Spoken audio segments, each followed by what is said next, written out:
Germany for the final day of Super Week and the LEC summer regular season. The race for playoffs is nearing an end. Astralis, Vitality, and Excel's fates will be decided today as they fight to become our sixth and final team in playoffs. Remember, if you don't make playoffs, you don't have a chance of making Worlds. Welcome to Downstairs Rogue in our first game versus SK. The stakes are going to be very, very simple. They have to win, and that means they'll secure first seed. We'll get to that in a moment. I'm Quickshot. He's Vedius. She's Trouble. It's going to be the last day of summer. We'll find out who's going to close out for playoffs. And we've got some fun games planned for today's Ready Check, which you don't really like the rules of, do you, Quickshot? We'll get to that later. Spoilers, spoilers. Bring your friends, bring your family. We do have some fun games. Now, before we get into that, yesterday we watched that race for players get a very new twist. XL and Vitality rose up in the final hour to stay alive and keep their hopes at a postseason alive. I'm going to come to you, Trouble. Talk to me about Vitality coming back and keeping this chance at playoffs in their hands. I feel like the fire ignited after a 0-2 weekend last week, and honestly, I'm just really happy to see Selfmade in particular step up. He was all over the map, top, mid, bot, you name it, he was there, ganking, counter-ganking, bringing out his infamous Rumble Assassin. Rumble, as you like to call it. Dark Harvest and the Rocket Belt, and yeah, Vitality seems to be all fired up. I think that Vitality have had a rough split. Yep. I think that a lot of question marks surrounding how they were going to be performing. I think a lot of teams, though, were willing to give them the benefit of the doubt. When you look at this roster, mechanically very skilled, a lot of talented individuals, and I think we've gotten to see that talent step up. But in this final week, it seems that they've just kind of been playing loose, been playing free, and been playing comfort. And hopefully that is going to be enough for them to be able to qualify for playoffs. But it's getting competitive, it's close, and they're going to have a big match later on today, whether or not they can do it. From my perspective, I expected Vitality to be self-made and lead a show, and it did not disappoint. Because if the two of them don't show up, the team doesn't win. Another big surprise yesterday, XL. They were able to control Astralis, a relatively slower-paced game. XL, a team that has never made playoffs, been tantalizingly close every single season. And now today, with that win yesterday, their hopes are still alive. And honestly, it all comes down to that last very game of the day versus G2. And XL have to wait, XL have to hope that they can bring it back. They almost brought it against Rogue. They really pushed them to their limits. They made Rogue play the XL game, and obviously getting a fantastic win yesterday, showing what they can do in the late game with the engages. Marcoon said, if I aim too many, I'll eventually get them right, and he did get them right. I think that this roster just came about too late, is the harsh truth for XL. If Nuketech said yesterday, if they'd had this roster at the beginning of the split, I think that they'd be quite comfortably sitting in a spot for playoffs, but the truth is that they took too long to synergize, and while they are definitely coming on form right now, I worry if it is enough. Yeah, I have to see if I've still got that ticket from you or whether I throw it away. It's not fun. I'm like, I'm not yes, sure. Vitality fired up, yes, XL, and Vedius is like, eh. We'll have to find out. So in this race for playoffs, the stakes are going to be relatively simple today.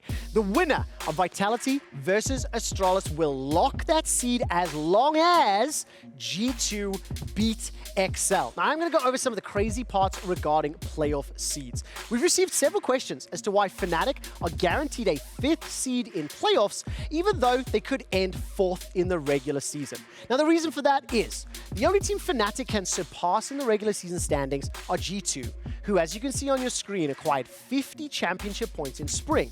Fnatic got 20. G2 therefore would have more championship points even if they place 5th in the summer regular season and Fnatic place 4th. Now, in this scenario with those results, Misfits will be guaranteed a minimum 70 championship points for summer. Now, this is the same amount as Fnatic because Fnatic got 20 in spring, they got 50 in summer, but since points in summer are considered more valuable and are the tiebreaker in the event of teams being on the same score, Misfits would therefore be above Fnatic. If you are confused about championship points because it is a lot and it is complex, our stats team have tried to make it as simple as possible.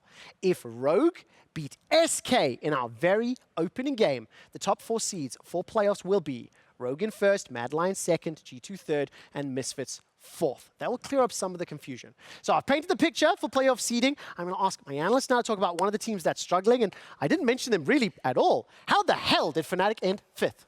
Well, I think that a lot of their problems have been evident throughout the regular season, but they have yet to be punished. I think that their style hasn't really changed much because we still see them being very aggressive, often playing towards bot side of the map, Adam looking to consistently roam from top to either play through mid or through bot, and I feel like that is a style that has high volatility, and for some teams, they've finally been able to slow that down. Now, that doesn't stop Fnatic still being a very powerhouse team. We've seen how powerful they can be in the early game, but that over-aggression has gotten the better of them, it seems, as we've gotten closer to playoffs, and is ultimately what cost them last split. Let's see as we get into the best of fives if it will cost them again.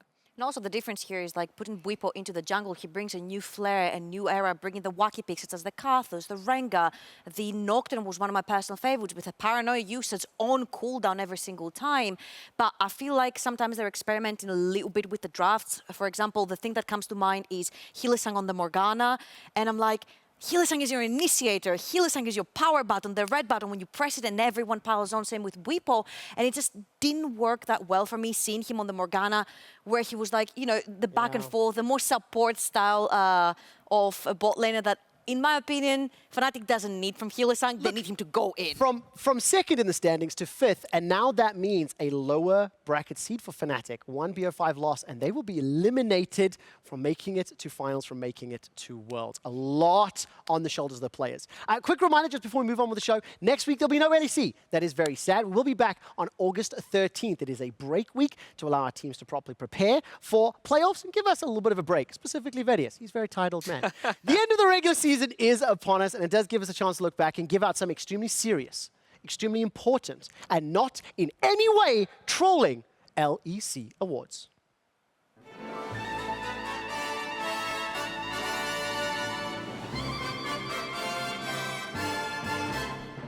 And welcome to the LEC Awards. First up, we had so many role swaps going into the summer, and the candidates for Best Role Swap are Bwipo from top to jungle, Treats from support to jungle, and Kadrill from jungle to caster. I'm going to be asking my analysts, who would you be nominating for the award of Best Role Swap? First thing I'm going to say, Kadrill, not even on the list Come for me. on. I feel like that his role swap from jungle to caster was always going to be an easy one. We saw his jungle mechanic. It was so easy to upgrade. He was terrible. I'm on board. So we have to look at the real changes, the real impact differences that we've seen. Now, Bwipo, that team has been struggling in recent weeks. Is he perhaps only playing top lane champs in the jungle? Has he actually really role swapped? Is Mundo... So you're going Treats. You're going Treats. I can see we're going. I'm going to have to go Treats, Trevor. Who are you nominating? So I'm not going to go Treats because people are going to call me biased, this game and whatever. I'm just going to go with the Kadrill because you guys are mocking him right. Yeah, of course. No. I mean, listen, Okay, I don't even think him. Excel couldn't even make playoffs, and right now this guy's smacking And he's made it exactly that. Oh, that is a good point. Hang on, Kadrill's now made more playoffs than he ever did on because Excel. it was an easy upgrade. Therefore, the higher impact role swap was Treats. Therefore, Treats is your best role swap of the year. Next up is going to be some support love. Best assist in the LEC. We'll show you 3 clips. We're going to start with the first one. Trouble, as we watch through these clips, tell me what is happening on screen. Yeah, Mickey X absolutely smurfed it right there. Absolutely flashed over Scout of the Week from the Syndra. Made a beautiful engage. And ooh, now we're up to Lilip, candidate number 2. That was Lilip. He flashes through the wall, barely see them on the ward right there. And he predicts the flash on the flash in the mid lane onto the LeBlanc. That was absolutely sweet to watch. And Advin on one of his personal best supports, the Alistar getting the whole man knockup right there. I really love that we have 2 new players to the LEC as well as the old man. You know, we've got a new caster to the LEC as well as an old man. You, Vedius. Now, Trouble, who will you be nominating? Who will be winning the best? I'm going all biased on that one. I'm going to give it to my boy Lilip because his pathing was 5-head. You barely saw him onto the map, and he predicted the flash. Mr. Day, who are you nominating? I'm more inclined for Advien. I think the way he's been working with Marcoon this split has been very impressive, and he's had a lot of great plays. So I'm giving my vote for Advien. Those were fantastic nominees. They were fantastic suggestions. Unfortunately, you are both wrong. The correct winner will be G2 Esports. They, of course, assisted Misfits with an excellent setup of the Elder Drake. They primed it. They got it low. They allowed it to be donated over to Misfits, and then, of course, lost the game. This is what has allowed Misfits such a shot at the top of the table. How much? my wife and husband work for the organization. So, you know, so nevertheless, congratulations, G2, for the best assist. There's too much bias here. What's happening? Now, we do have the award for the best caster call. I will be allowing you to listen to the candidates, and I certainly hope our production team has put me in there. That was the funniest caw I've ever heard. I made an executive decision, so I went comedic. But here comes the thunder and flashes. No way does he get away! What is happening? How did he get out of this? Wow! Oh, Here comes the crow storm!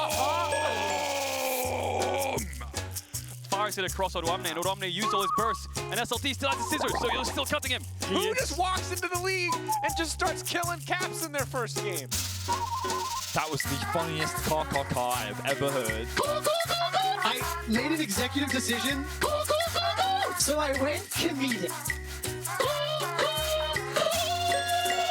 It's a classic strategy, Vedius! And Bananas know how to do it! It's to die! That TP sucked!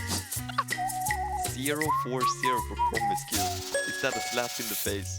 It's tough. It's rough. It's really rough. It is most certainly rough. What am I watching right now? What the hell? What was that? I want everybody to know, we have not seen that video. That is the first time that video has ever been witnessed by anybody on the side of the camera. And we were in hysterical laughter. Now, I don't believe that you actually owned any of the nominees for Calls Vedius. Trouble, unfortunately, didn't feature this time around. So you two have to decide who had the best call, the best line. Baus did. Baus is the best one. Trouble, where are you going? I like the one with the Baus, but you know, I'm gonna give it to the production team for the edit they did to your call. That's a good The one. truth is, yeah, the production team, video team, you guys deserve that one for the best caster call. While we battle it out here in the LEC. Okay, getting serious now, getting serious. Over in France, fans are getting closer, quite literally and physically, to the action, leading to some incredibly fantastic moments in the LFL. For our ERL check-in, here's Laure. Thank you, Quickshot. EU Masters is just around the corner, and the LFL is ready for round 2. This week, our first 2 teams qualified for the EUM Summer, and with no real surprises on the French side, Carmine Corp grabbed the first seed once again. Remember them in spring? They came in as favorites with the loudest community we had ever seen. Well, I didn't think it was possible, but they took us to a whole new level this summer. This event was held to celebrate the success of the LFL in summer, but let's rewind a bit and see how we got there. If you don't remember, K-Corp had to say goodbye to their top laner Adam as he joined us in the LEC with Fnatic. But you may be familiar with his successor. Cabochard is back after a short pause, and finally, after all these years, he showed us the power of his LEC in top lane. As casters, we had some question marks around K-Corp at the beginning of summer season because the team clicked so well in spring, we thought this lineup had peaked. But Cabochard came equipped with a vast range of champions to his kit alongside his massive competitive experience, which allowed this team to play towards different strengths each game and grow even stronger. If in spring, Saken and Adam were the main carries for the team, Carmine Corp in summer can carry from every position.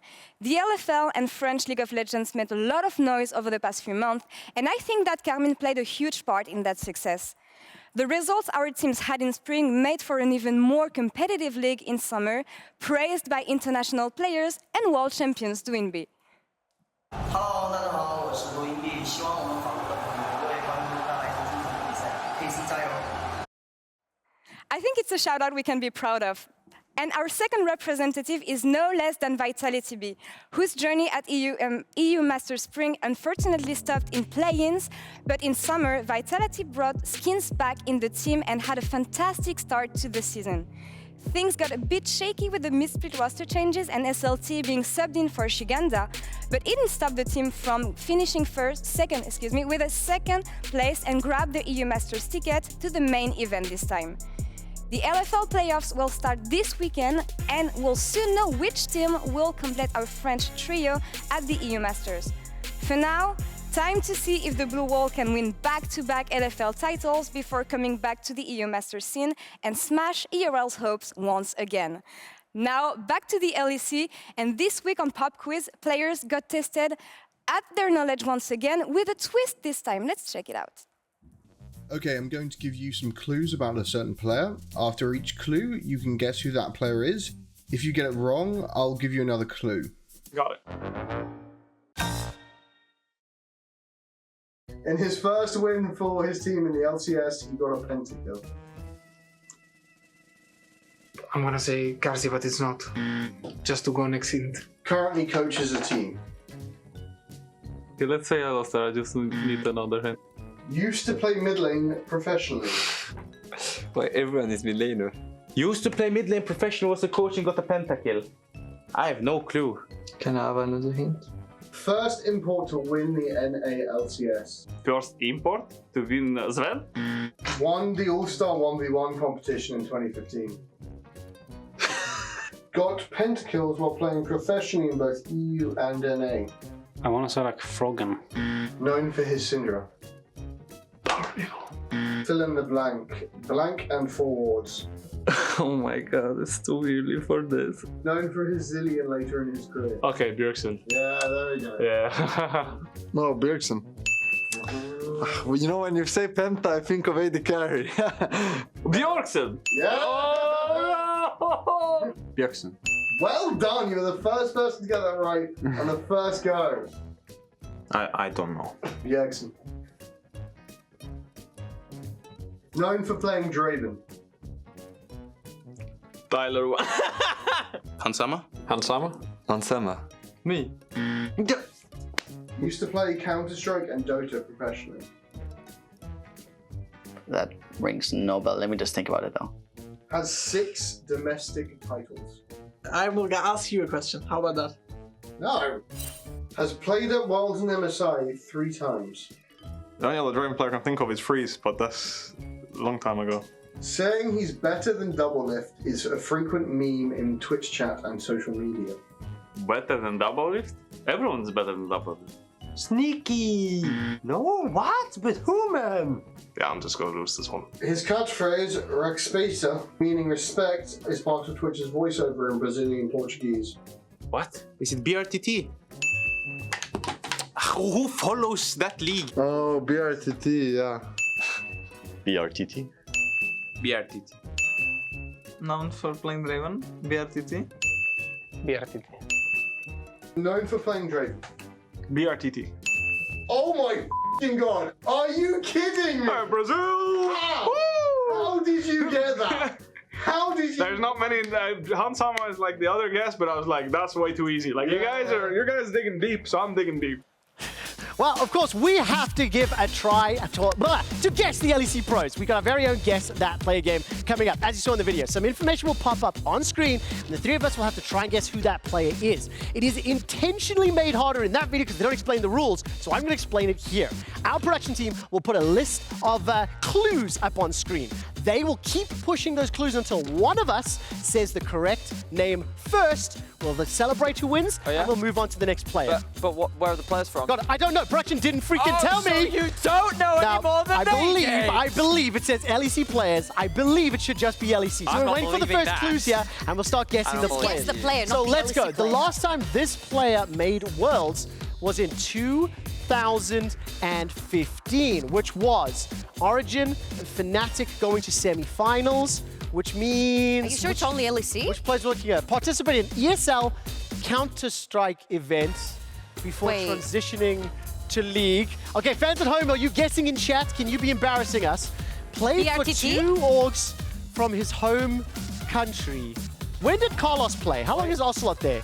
One of these orgs, he is the player with the highest he's the player with the team. Fascination for basketball? I have no freaking idea. Okay, next clue. Made finals in both NA and EU. Is it amazing?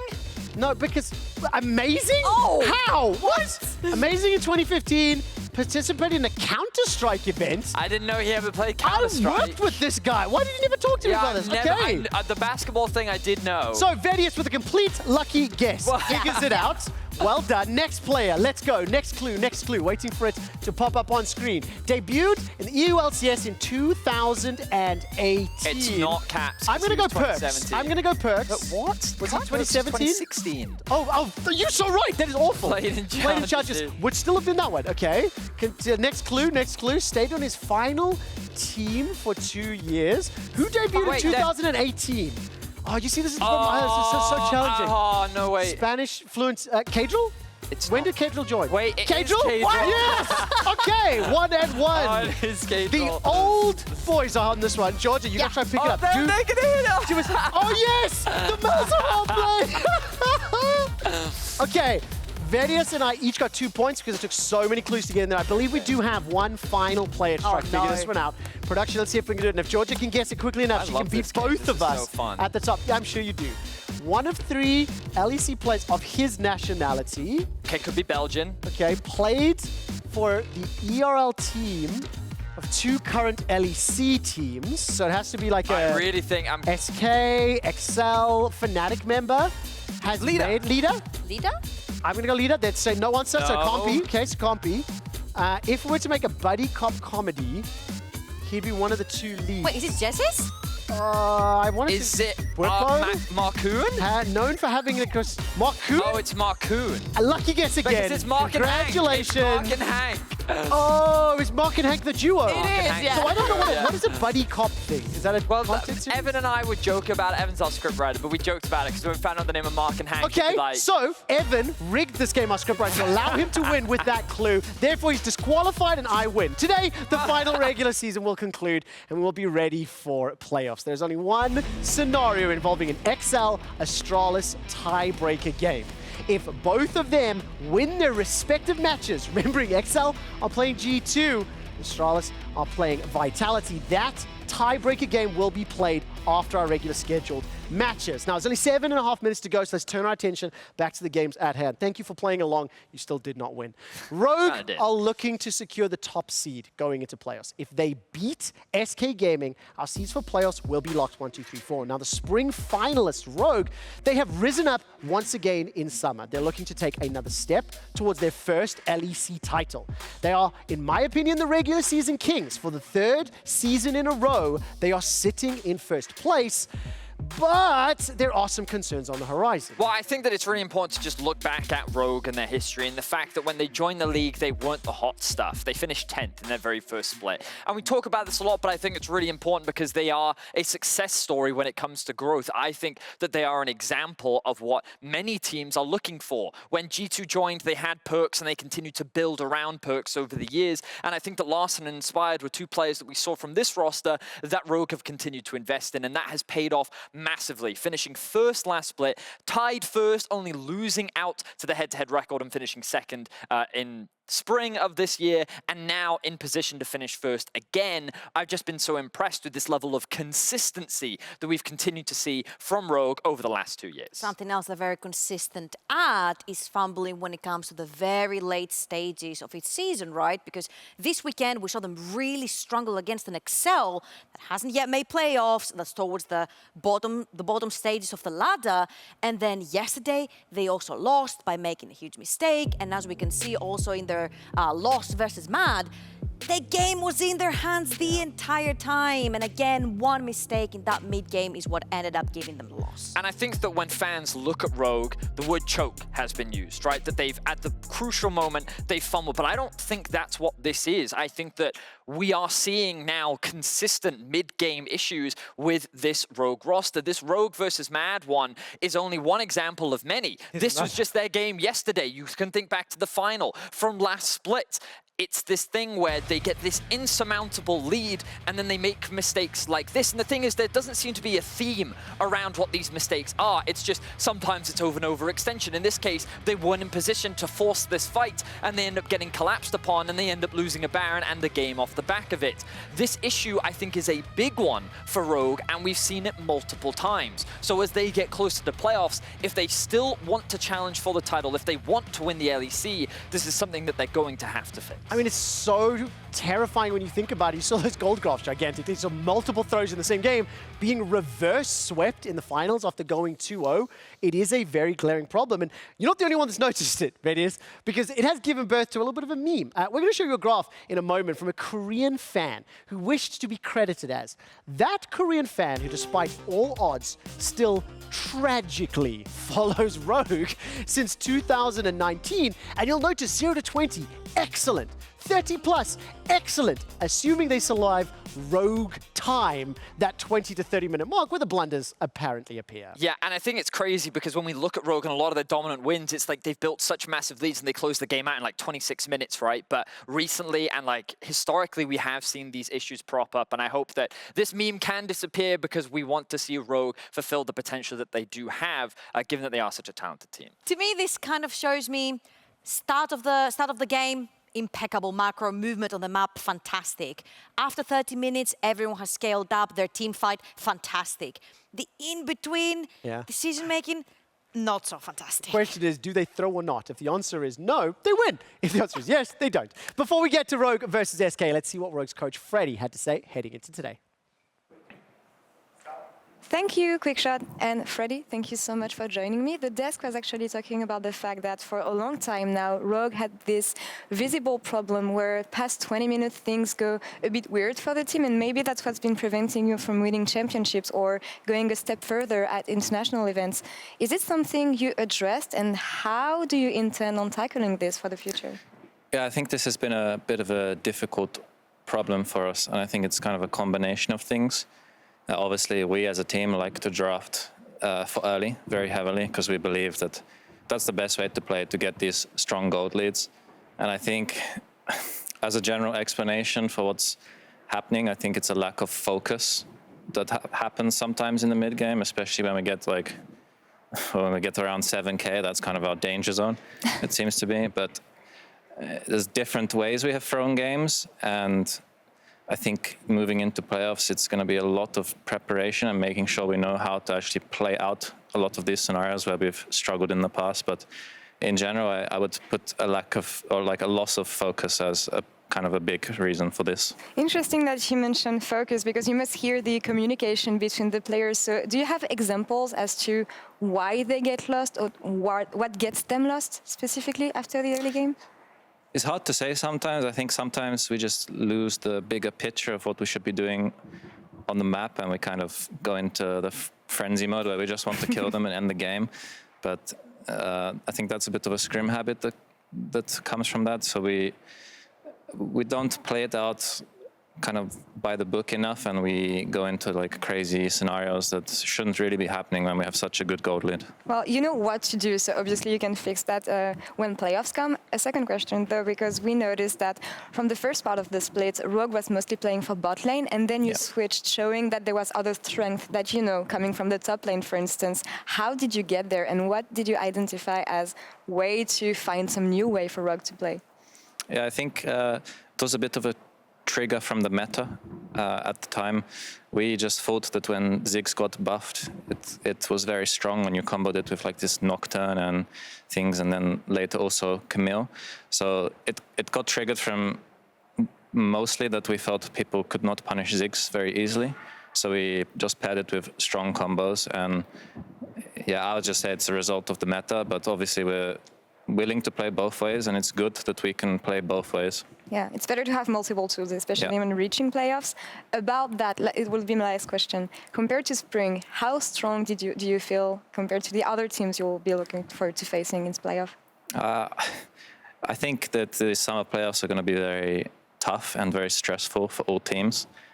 I think people are not going to be happy to drop into the lower bracket if they lose this first round. So the fact that hopefully if we win today, we get to pick opponent and be seeded one, I think is very, very big for us, and it's a bit of less stress on our shoulders moving into playoffs. I can imagine the big goal for you. Well, Freddie, thank you so much for the interview and all these insights, and best of luck today in your game. And Quickshot, back to you.